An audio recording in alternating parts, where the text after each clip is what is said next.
Deb and I just got back from getting all this lime from an agricultural center or a place that caters to farmers. And a lot of people don't know that you can save a lot of money by going there and getting this type of material rather than buying it in bags from Home Depot. But let's rewind this video a little bit and show you how we got this lime, and then we'll come back and tell you why. If you've watched our other videos, you know that we are now officially retired. This is day 3 of my retirement. Hey babe, day am 2 I good? of Brad's retirement. Hold on. I don't know how close you want to get. Right up against it. That's probably good, stop.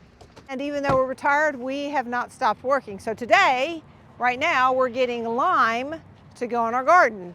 Now, lime comes in big bags, you can get in little bags, but we don't do anything conventionally. So we are going to shovel lime into little 5-gallon buckets. So I priced lime yesterday, and hydrated lime at a garden store was $26 for 50 pounds. And I don't know how much pelletized lime is, but this is agricultural lime. Hydrated lime is very white and very dusty. We're in Alabama. We drove into Alabama just barely over the state line to get this. But we had to get the truck weighed because it's actually $20 a ton or something like that instead of $26 a bag. So we're gonna fill up 20 bucketfuls and we'll let you know how much it weighs. Oh, that's gonna be heavy. It's wet. I had a little procedure on my arm, so I can't lift heavy, so I gotta do small scoops. So it's not like I'm not wanting to help, I can't. And I wish we didn't have that big rain so this wasn't as wet, but we gotta do this 20 more times. Deb says she found a little bit drier patch of it. Drier will be lighter, and lighter is cheaper. We actually had this company spread all of Piney Grove with a lime spreader truck. And I don't know how many tons that truck holds. It's almost like a tractor more than a truck. But I told them we're probably gonna lime again 5 acres. And normally you put out 1 ton per acre, maybe a little more, depends on your soil sample. But I said, how much? And he said, well, it's $20 a ton and $300 to deliver it, I think. So it's $500 total, and I think $300 of that will be the delivery fee. And when we get back to Piney Grove, we'll talk about why you lime, the reasons you lime, and why we're doing this instead of just going to the store and getting a couple of bags of lime, which obviously would be easier, but convenience comes at a cost. And we don't do anything easy. We don't do anything easy, and we try to do it cheap. It's only a half-ton pickup.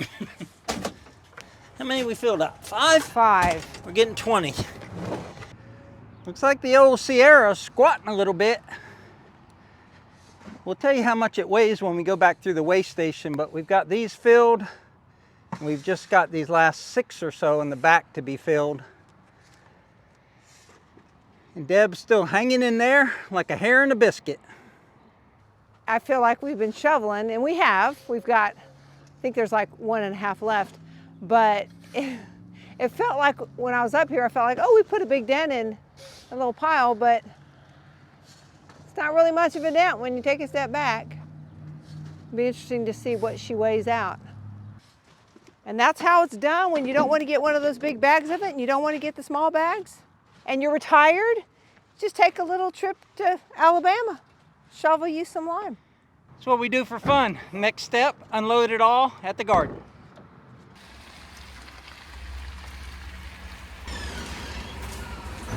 £1,220. So we were kind of dreading getting this lime this way because I've had it spread before with a big spreader truck out here at Piney Grove. I've also was on a 1,200 acre hunting lease, and we had literally 100 tons of lime spread out there. So this was the first time I've ever got lime in a bucket, and the reason that we went and did that today was lime is $20 a ton.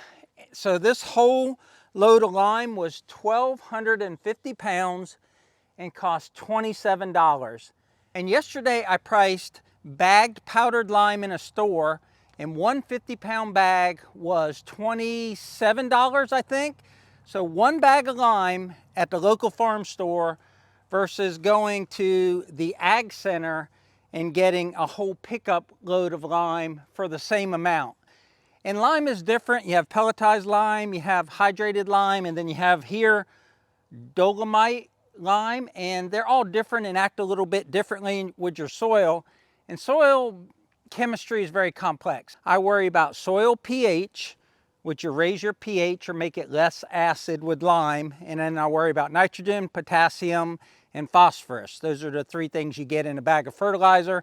And I don't worry so much about the micronutrients just because I'm not educated enough on looking at a plant and saying that needs some more zinc. That's just, I don't know that stuff yet. They weighed my truck empty and then they weighed it full and came up with the 1,250 pounds.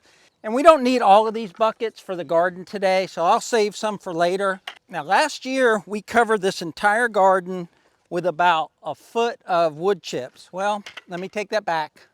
And I'm glad to put them down, they're heavy. We covered about where I'm standing over there with a foot of wood chips, and then from here over, we only did wood chips in between the bedded rows.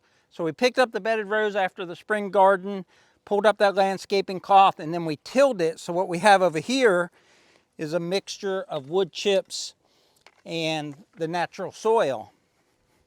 But the reason that we're adding lime is because when you have wood chips and they're breaking down in the soil, they make the soil more acidic, and there's not many plants that like acid. Things like blueberries and briars and pine trees, they all like acidic soil, but garden vegetables like more of a neutral pH. So you want to be around 6.5 or 7. Last time we tested the soil is about 4.5. We did 1 ton per acre of lime, got it up to about 6. So between starting with fairly acidic soil out here and not putting an overabundance of lime out here 5 years ago, then adding the wood chips that made it more acidic, we probably are right around 5, 5.5. I didn't do a soil test this year, but I do know that wood chips will make your soil more acidic. And we plan to keep adding wood chips because this really changed the tilth of our soil. And I think that's just a fancy word of saying that your soil is easier to manipulate, because over there in that half of the garden it just gets more compacted because it's got a lot of natural clay and stuff in it, and we haven't greatly increased the organic matter on that side of the garden like we have over here. But it's getting better. As a whole, the garden is getting a lot better. So I asked Deb if she wanted to use something besides a shovel to kind of sprinkle this lime out, and I came up with those 2 things. And what'd you come up with? I came up with a KitchenAid mixer bowl, a little bucket, and a big dustpan. So we'll just see. So we just had a rain, so when we were shoveling off the pile, it was wet, so it's going to be a little bit clumpy when we spread it. But dolomite lime will raise your magnesium, so you don't want to raise your magnesium too much, but most soil does need some magnesium.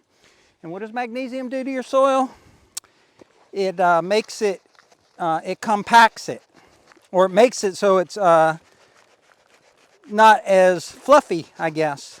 Now the way lime works is 1 little piece of lime has to touch 1 little piece of soil, and that's how it neutralizes the acid. So it's got to be spread, and I got some clumps coming out here, but it's got to be spread pretty thin and can't be clumped, and it doesn't work real quick. This type of lime will stay in your soil and keep working for 6 months or longer, where some of the other limes, your soil acidity rate will get higher quicker than if you're using lime like this. This is the first time that I've ever gotten lime this way in 5-gallon buckets, and Deb's never gotten lime ever in her life, I guess. So Deb, what'd you think about this? And do you think it was hard, easy, and do you think it was worth it for the amount of money that we saved, because we got this whole truckload for 27 bucks? The cost savings was ridiculous. I mean, we got a whole 1,200 pounds for what 1 bag would have cost. That was amazing. And honestly, we scooped 1,200 pounds of this, but it didn't take long and it wasn't difficult and it's wet. So the money savings and what it's going to do to improve the soil is awesome. And everything that we can do to improve this and get more good stuff out of it is just a win, right? It's a beautiful day. It is part of the benefit of having a garden. Besides, you know, you hope to get some good vegetables out of it and you grow your own, and all that self-satisfaction is just getting outside. It's getting outside and enjoying, you know, this great spring weather. I'd rather be out here spreading lime than inside watching TV. Alrighty, so the winner for me was the KitchenAid mixer bowl, and Brad dumped the buckets, which stages it, which makes it easier to access the lime and quicker to spread it. So we've got 1, 2, 3 and a half, and 2.5 to go. So yeah, it hasn't taken very long, and by dumping it in the bucket, it lets it dry out just a bit before she gets to it.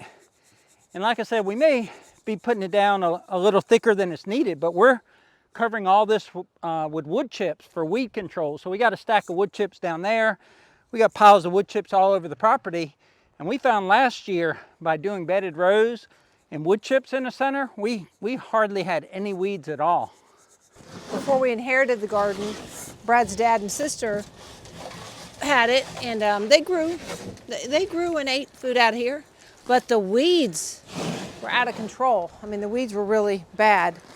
So by doing this, like you said, we didn't hardly weed at all last year, or this year. Because the wood chips will shade the dirt and keep new weeds from forming. But if you have an existing weed there and it gets just one leaf above the wood chips, then it'll keep growing. So I knocked them all back with a hoe yesterday. There's 3 buckets over there, 4, 5, 6, 7, 8, 9, 10, 11. Well, there was 20 total, so there's 9 buckets left. Do you want the hoe to spread that, or are you good with your hands? I got gloves. Kitty litter box method seems to work. That's exactly what I was just now thinking.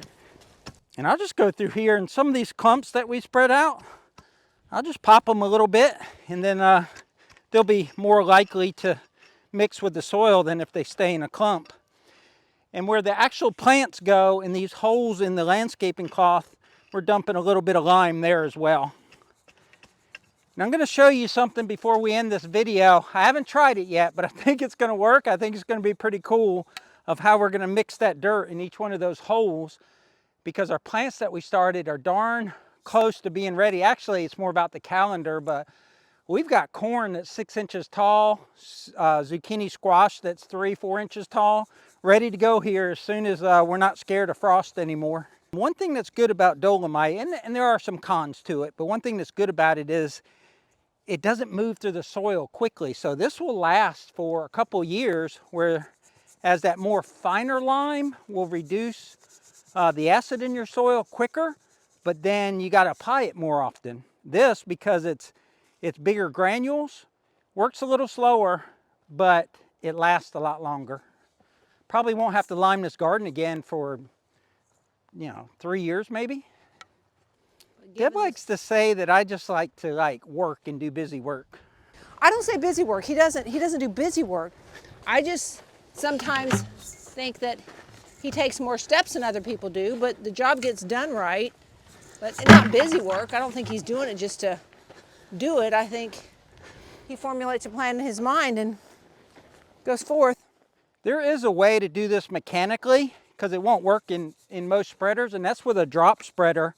It's a special spreader that has an agitator in it, and it drops the lime through holes, and you literally can only use it for lime. I mean, I guess you could use it for fertilizer, it's just not a very accurate way of putting down fertilizer. So we don't have a drop spreader, and we don't want to bring the tractor in here and scoop it out of the tractor, make it easier for transporting, but then it'll also pack the soil. So this will get our steps in today and put it down at a pretty accurate amount. I mean, if it's wrong, it's because we shook our container too much. Deb's day now consists of helping me out around Piney Grove, walking Bella, and editing. And I'll be out here working, and my jobs take long because that's who I am. My jobs are never quick. And I'll think, man, they just walked, and there goes Deb and Bella walking again. And I'll be working whatever I'm doing on tractor, whatever. And I'll look, and there's Deb and Bella walking by me again. But I don't know, because I'm not good at keeping track of time. I don't know that 4 hours have passed. Bella is a high energy girl, needs to move. And I like to move. There have been times that I don't want to move as much as Bella moves, but it's good for both of us. If you haven't seen our video on our garden bed, or beds, we got 2 now. What do you think of them? We got one where we made them out of some scrap concrete board. Then we have a second one where we filled them with a bunch of organic matter and some soil from what we call our big compost pile, although there's no manure in it yet. Our friend just got a dump trailer, and he's aching to go to a dairy farm in Alabama so we can each get some manure for our compost pile. They're gonna go to Alabama to a dairy farm to get poo. So any of you dairy farmers out there, what do you do with said poo? Do people knock on your door frequently and ask for your manure? What do you do with your poo if you're a farmer with a lot of animals? Deb's hoping to make her own poo here shortly. Deb hopes to have animals that create poo that will help Brad. So he doesn't have to go to Alabama and ask people for poo, or go to the neighbors. Cup of sugar? No, we got that. Flour? Got it. Milk? Got it. We need poo. Yeah, the neighbors were over a few weeks ago. We were talking about all sorts of things, and I brought up poo. And Deb's like, really? You're gonna ask the neighbors for poo when they come over for a visit? Oh, speaking of which, look at Bella. Bella's out there doing her part in the poo department. That's funny. So that's proof right there that our dog is smart and understands the conversation. We used 12 buckets, 5-gallon buckets of lime, and this garden is 30 by 50. And we're hoping to raise the pH. Like I said, I think it's around 5-ish. Raise it up to 6.5. Not to be too nerdy about soil, but lime is measured exponentially. And what that means is if your soil pH is a 5 and you want it to be a 6, that means your soil is 10 times more acid than when it's at a 6. And kind of everything wants to be around 6.5. 7 is completely alkaline. So when you're like, oh, my soil's not that bad, it's a pH of 5, you're 10 times more acid than what most plants that you want to grow in your garden like. Do you know what I'm going to do to stir it up inside the hole? I'll go get it. I want to say it because I think I might have an idea. If it's not, it's an idea. Go ahead. Are you going to use like the mortar Yep. thing? Are you? Yep. Look at me. That's funny because we really didn't talk about this at all, and I didn't even know he was going to stir it, to be honest with you. And I thought, well, what'd be an efficient way to do that? I thought, oh, we were testing soil in the pond, so you have to mix up bentonite clay with soil samples. So we had a paddle thing, I think for, you put on the drill and it spins it around. I think it's for mixing up tile mortar. So that's funny. That's funny that we both thought of that. And I bet it is going to work well. I bet it's going to work well and be efficient. I like efficient. But I gotta tell you, the KitchenAid mixer bowl actually worked out really well. And you're not lifting up the whole weight of it, since you're just kind of letting your hand dangle. All right, guys, here it is. It's a mortar mixer that goes on the end of a 1/2-inch drill. I'm gonna try and mix some dirt with lime before we close out this video. Perfect. Even makes the hole a little bit bigger where we didn't burn a big enough hole in it. All right, guys, that's your hack for today. Besides the Dolomite lime lesson. If you didn't know, we're building a house out here in Piney Grove. Complete playlist down below from scraping dirt. We just got our garage door put on. Cabinets are going in soon. Also follow along and check out our garden and the progress we make on our garden. I'll turn the camera around so Deb can say goodbye as well. Goodbye as well. Have a wonderful, blessed day. Be kind to one another. Take care. Take care, guys. Remember, life's short. Be kind. And put lime on your garden. And check out these 2 videos right here. They're awesome too.